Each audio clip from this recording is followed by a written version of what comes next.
Looking at a very toxic atmosphere in the life of Joseph. How many times has Joseph been slapped down and God's brought him back up? How many times have you been slapped down and God's brought you back up? I mean, you think about it, and Joseph has been dealt some very harsh blows in his life. What do you do whenever life is hard? What do you do when the work environment is toxic? What do you do whenever the people around you tell lies on you? What do you do whenever everything you do to do right is just thrown aside because of somebody's lies or somebody's attitude or disposition? Joseph has dealt with this, and yet in it all and through it all, Joseph has patiently waited upon the Lord. Now, if you go back to Joseph's earlier days, Joseph was a little bit arrogant, I think. He got kind of uppity, I think, and he got uppity to the point that his dad even reprimanded him because he had a dream. Now, God was revealing some things to Joseph even then in dreams. And in his dream that these sheaves, all of them, even the sun and the moon, bowed down to his sheaf. And his dad kind of fussed at him and said, "You think I'm going to bow down to you?" And so Joseph was in trouble with his brothers, and they took it out on him in that they cast him into a pit and with plans to kill him. And then because they saw a way of making a few dollars off of him, instead of killing him, they sold him into slavery. And so he goes into Egypt. Young'uns, we need to look at this. We need to take a step back and look at this. God's plan working out in a lifetime. Not in just a little while, but in a lifetime. Joseph was sold into slavery. He went into the house of Potiphar. And in the house of Potiphar, he remained true and faithful to doing the best he could in the situation that he found himself in. He did the best he could with everything that God placed within his hands. And very soon, Potiphar noticed that everything that Joseph did was blessed. God will bless you where you are in the situation. He's a slave. He's been bought. He's a slave. And he has no freedoms. He belongs to this guy. And yet Joseph does the best job he can do at all the assignments that Potiphar gives to him. And Potiphar takes note that God blesses everything that Joseph does. Even as a slave, God blessed him. Even as a slave, God took care of him. And so Joseph is elevated to the point that he becomes ruler of the house of Potiphar, to the point Potiphar knew nothing about the everyday goings-on in the house. He didn't know what fields were sowed. He didn't know which crops were harvested. He didn't know how much money he had in the bank. All he knew is when he come in of an evening, supper was on the table, and it was more than adequate. Joseph did that, and so Potiphar rewarded him, but what? As I mentioned a while ago about Rinky, whenever the devil sees God's blessing, the devil will put roadblocks. The devil put a roadblock in Joseph's life in the fact that Potiphar's wife decided that she wanted him. And so she offered herself to him repeatedly, but Joseph would not. He says, "How can I sin against God and Potiphar?" First and foremost, he would not do it because he knew it was wrong in the eyes of God. That's where we need to start, folks. What is right in God's eyes? Not what's right in my eyes, your eyes, but what's right in God's eyes. What does God say about this situation? And so Joseph accepts his plight as slave, and God blesses him, moves him up. Here comes the devil, knocks him down. That's a pattern that we see in our life even today. And so Joseph is, well, he could have been executed very readily. But instead of being executed because he had been such a faithful servant, Potiphar puts him in prison. In prison, what happens to Joseph? Well, in prison, Joseph is given opportunities, and he makes the most of those opportunities, and everything that he's assigned, he does to the best of his ability. And what happens? God blesses those efforts. Did Joseph have to apply himself? Do we have to apply ourselves, or do we just sit back and wait? What is the command that God has given to us, you and I as Christians? It is go ye, isn't it?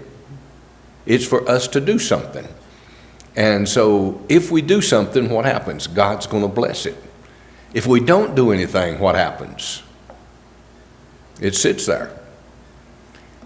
Have you ever, this is bad to say, have you ever went to put something on the stove and you get everything together and you set it on the stove, and a little while later you go back to check on it and nothing has happened? And you scratch your head and wonder, well, what's wrong? And then you look at the little lights on the back of the stove that come on when you turn a burner on, and it ain't on. There wasn't nothing wrong with the burner. Wasn't nothing wrong with the situation. I didn't do that one thing that was needful and necessary to cause it to happen. And that's the reason I want to encourage us all. Prayer is that button that you turn to make things happen. We need to be praying. I believe Joseph prayed. He wouldn't sin against God. He wouldn't sin against Potiphar. Gets thrown into prison. Goes right back to square one, starts all over again. How many times have you had to go back to square one, start all over again? Well, that's the example Joseph is giving. And so we find today that Joseph had told the butler, he says, when you go back into the court of Pharaoh, don't forget me. And so the butler goes back, and for 2 years, nothing happens. The butler done got everything I want, and I'm happy in my situation, and so everything's cool with me. And he didn't think anything else about Joseph until what? Until God begins to move again. At the time that it was right and proper, God moved in that he gave Pharaoh a dream, a very vivid dream, a very frightening dream to Pharaoh. And so that dream that he had, and he had it two different ways. He had it with the cows and had it with the wheat. And so, it's really troubling him. And the butler remembers, hey, I had a dream, and I was very troubled by it. And there's a guy in the prison house that gave me the answer to it. And I remember the baker, too. He had a dream the same time. And this guy gave him the answer to it. My answer was good. The butler got his head took off. Well, he remembers that, and he mentions that to Pharaoh. There's a guy in the prison house that can answer your questions. And so they sent for Joseph. They cleaned him up and brought him before Pharaoh. And whenever Pharaoh shares his dream, Joseph makes a pronouncement, and that's where our lesson comes from this morning, that whenever Joseph hears the dream, he gives God the credit for the answer. Young'uns, the answer, if we take credit for it, the answer is not going to be right. If we give credit to where it belongs, where does credit belong? It belongs at the foot of the throne of grace. We need to remember them. Trust God to see you through any crisis. How many crises do we have? How many crises have we had? How many do we still have looming in front of us? Young, and we have crises looming before us. And we sometimes get consumed with what's going to happen. I know Martha's got a knee surgery coming up, and that's going to be like a cloud hanging over your head until it's finished. Because what if? I mean, really and truly, what if? If you have something going on in your body, those clouds hang over us. Who do we trust? We've got to trust him. We've got to look to him. Trust God to see you through any crisis, not just big crises.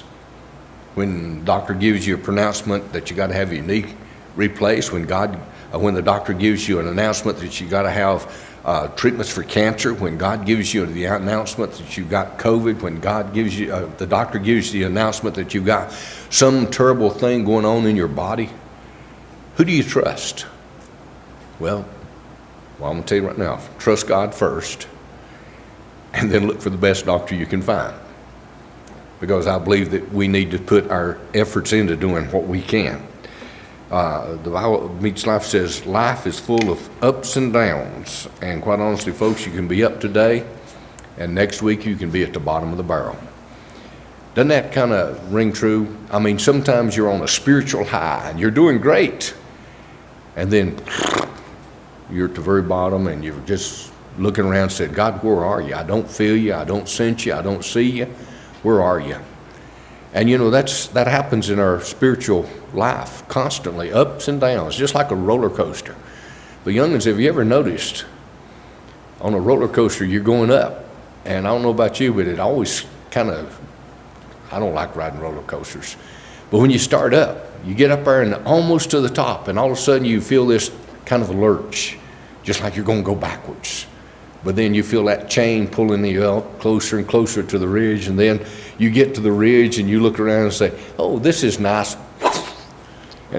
And your stomach comes up into your throat, and you're scared to death. That's what life does. But let me tell you a little secret. If you're not real careful, you stay scared. You ever notice how they fix a roller coaster whenever you're going down through there, and then all of a sudden at the bottom they twist that thing? They even got them now where they'll turn you upside down. I ain't riding nothing like that. But that's the way life does us. What are you trusting whenever you're riding that silly thing? You're trusting those rails. Who put those rails together? A man. And guess what? Man's not perfect. Who put the plan for your life together?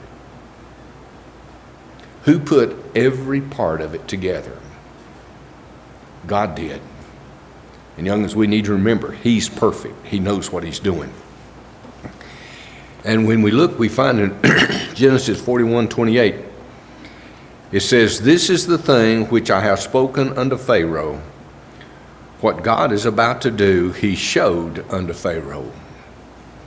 He said, He told Pharaoh that God's working to bring Egypt through a hard time, but He told you beforehand.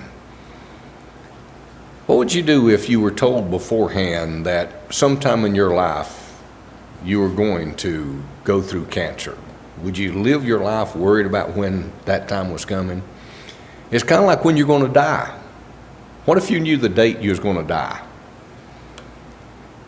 What if you knew at a certain time, certain day of the month, certain year, going to be your last day?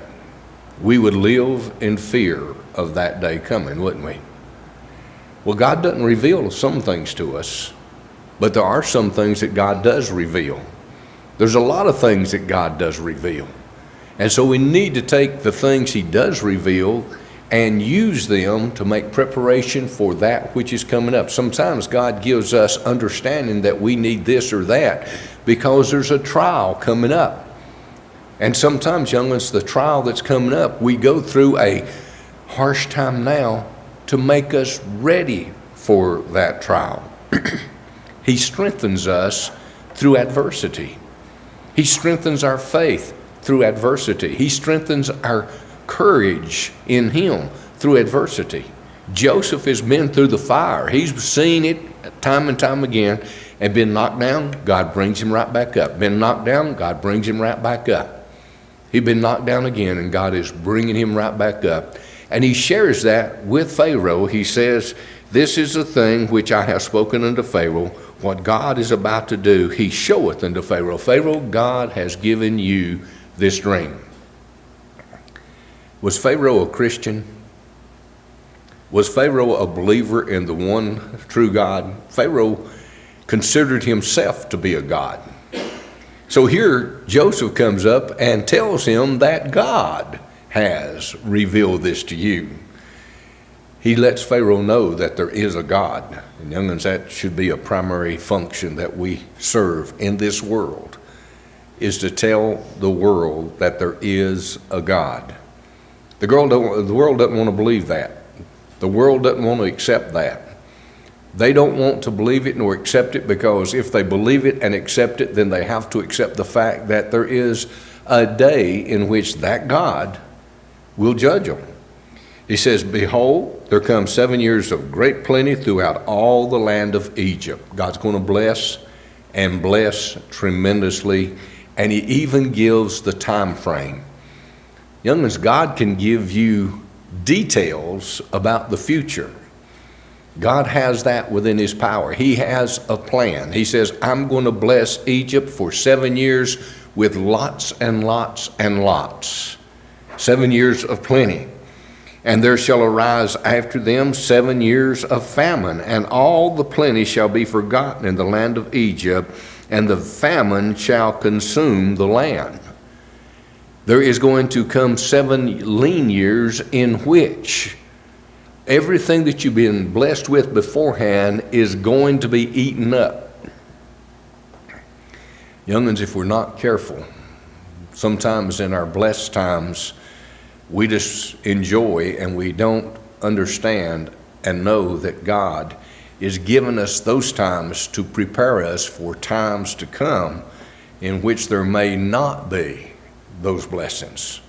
If those blessings are not there, we need to make preparation in our spirit to carry us through those things. And that's the reason Pharaoh had the dream. That's the reason Joseph was in Egypt, was because God knew what he was going to do, and he knew something more. He knew that he was going to use Joseph to prepare a place for the Hebrews. The Hebrews are in the land of Canaan. The land of Canaan is a place where, quite honestly, a whole family can be obliterated very readily, because if somebody comes in that's stronger, they use the sword, they take whatever they want, and they go their way. God knows he needs to place his people in a place of surety. Egypt is one of the strongest nations on the earth at this time. Egypt has military might, military power, and God looks and sees, in the womb of Egypt, I will grow my people. And so all these things happen. God sends Joseph into Egypt. God gives the dream to Pharaoh. Pharaoh has the dreams and cannot get them interpreted until the butler remembers that he had come into contact with somebody that had that ability. And so Joseph tells him where the ability comes from, and then tells him what's about to happen. And I want you to know, folks, God, once again, uses Joseph doing what Joseph is blessed to be able to do, blesses the efforts that Joseph has, and guess what happens? Joseph is selected to come out of the prison cell and be elevated to the very top rankings of the government in Egypt. I mean, he moves to the top automatically. God can move you like that. But I want to tell you something. God knew he could move Joseph like that, and it would not mess him up, or God would not have give it to him. God knew that because I've taken Joseph through the episode with his brother, because I brought him through the episode with Potiphar, because I brought him through the episode of the prison, Joseph knows who he is in me, and Joseph will not get uppity and think he did it. He knows who did it. Young'uns, we need to remember who did it. And it's not us, it's God. He says there shall arise these times of famine, and even everything, the famine will consume the land. And the plenty shall not be known in the land by reason of that famine falling, for it shall be very grievous, so much so that it will remove all remembrance of the blessings, all remembrance of the good. They will be so consumed with what's not that they'll forget what was. That sounds a lot like us as Christians sometimes. We forget what we forget what was because of what is, because we're going through a trial. And for that the dream was doubled unto Pharaoh twice, it is because the thing is established by God, and God will shortly bring it to pass. In other words, Pharaoh, God told you that twice to emphasize the fact that it's going to happen. It's not something that's going to be passed. God had to do that in order to do what? To make preparation to move his people into Egypt. If the famine had not been, would they have gone to Egypt to buy grain? They couldn't find grain anywhere else. They had to go to Egypt. You can read the story about it. They had to go to Egypt to find grain. Egypt was the only place that had anything. Why did Egypt have anything? Because God had placed Joseph there, and for 7 years Joseph had amassed this vast amount of grain and corn and stuff in the granaries that they could be able to have it during the years of famine.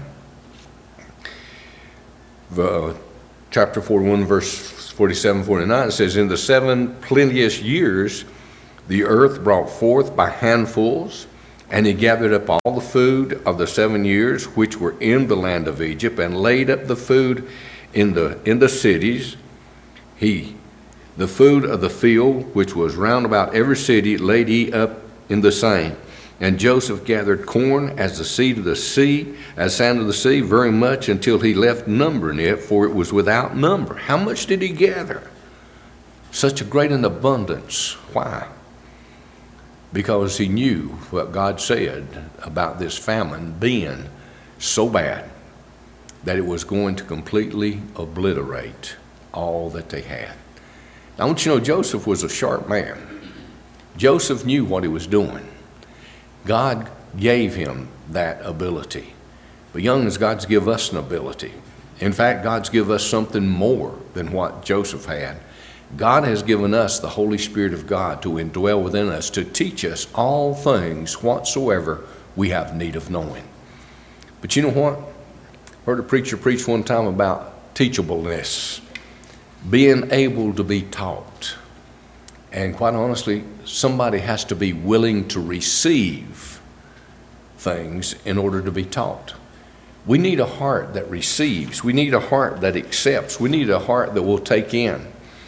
And youngins, that's something, a stony heart, a hard heart, is something that we as Christians are warned about time and time and time again, are we not? We are warned time and time and time again about a hard heart. We need to pray, God help me to remain steadfast in my willingness to hear what you say, what thus saith the word of God.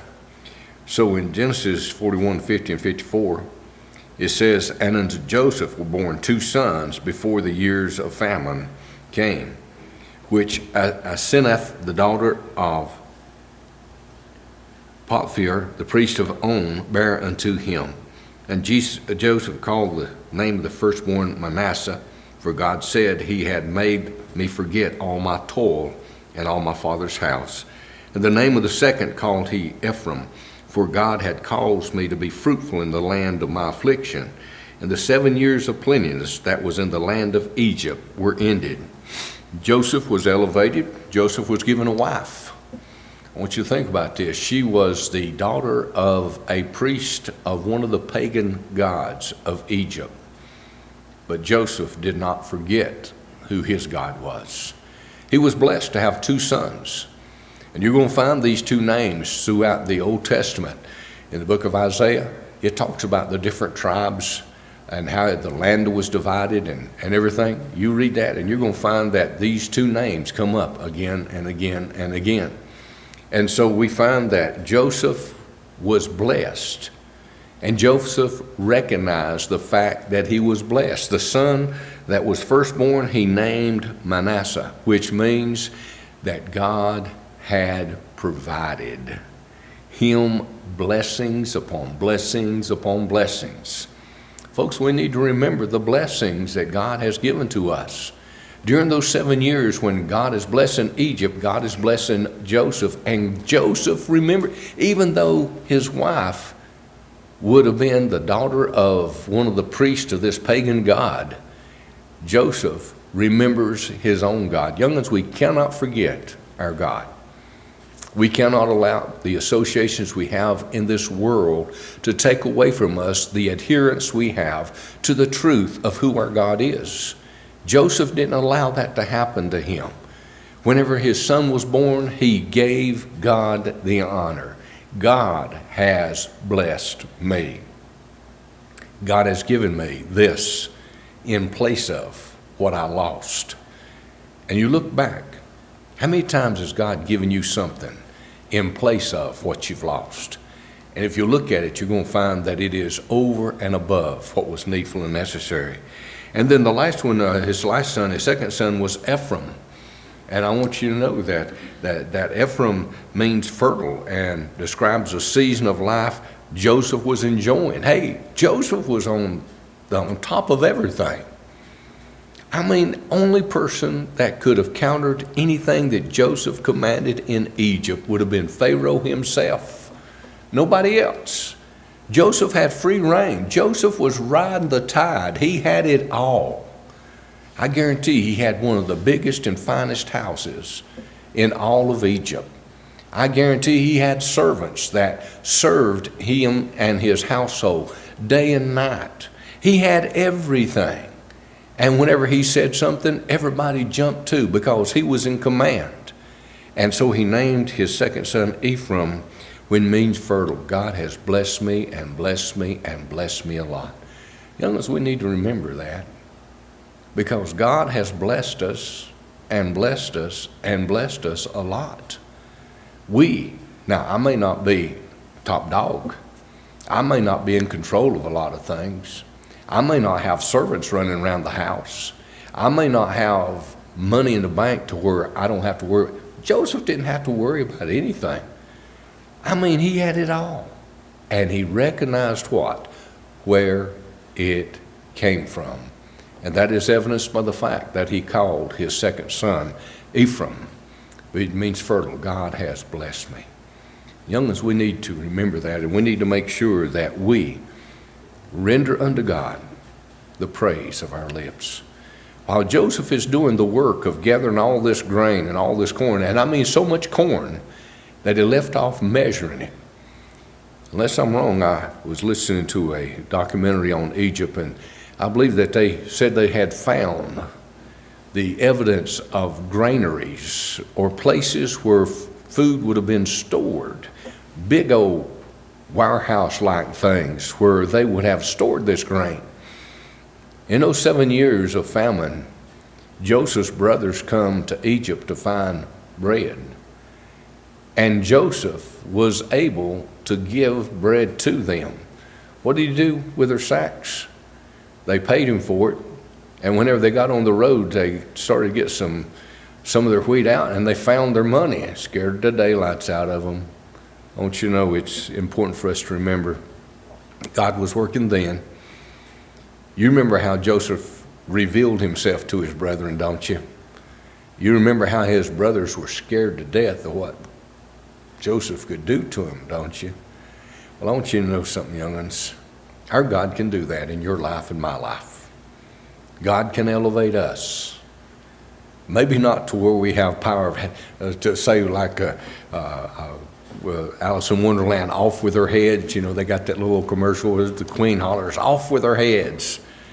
Folks, I don't think God's going to give us something like that.